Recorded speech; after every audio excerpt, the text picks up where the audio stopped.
ইকুয়েডরের বিপক্ষে মাঠে নামতে যাচ্ছে আর্জেন্টিনা। এবার আর দিবালা লাউতারোরা দলের বাইরে থাকছেন না, আর চমক হয়ে আসছে গোলকিপার রোমেরো। জাতীয় দলের জার্সিতে দেখা যাবে তাকে আবারও। এদিকে ইনজুরি থেকে ফিরেছেন আর্জেন্টাইন কসাই খ্যাত লিসান্দ্রো মার্টিনেজ। তবে কপাল পুড়তে পারে সিমিওনে ব্যালার্দিদের। কয়েকদিন পরে আর্জেন্টিনার জার্সিতে মাঠে নামতে যাচ্ছে লিওনেল মেসির আর্জেন্টিনা। স্ক্যালোনির স্কোয়াডে সর্বশেষ 2 ম্যাচে ছিল না বেশ কিছু তারকা।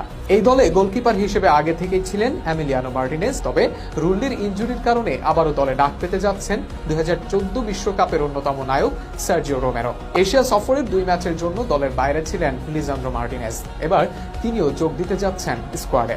এছাড়াও মলিনা, মন্টিয়াল, পেজ্জালা, রোমেরো ছিলেন আগেই। আছেন ওটামেন্ডি, ট্যাগলিফিকো, মার্কোয়েস একুনারাও। মাঝ মাঠে তেমন পরিবর্তন করার সম্ভাবনা নেই।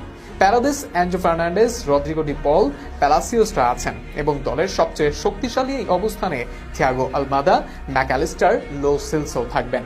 লাউতারো মার্টিনেজ ও রোমা তারকা Paulo Dybala, Julian Alvarez, Lionel মেসিরা আছেন ভরসার জায়গায়। তাছাড়া অভিজ্ঞ কম্পাস নিকোলাস গঞ্জালেসের সাথে তরুণ গার্নাচোও থাকবেন।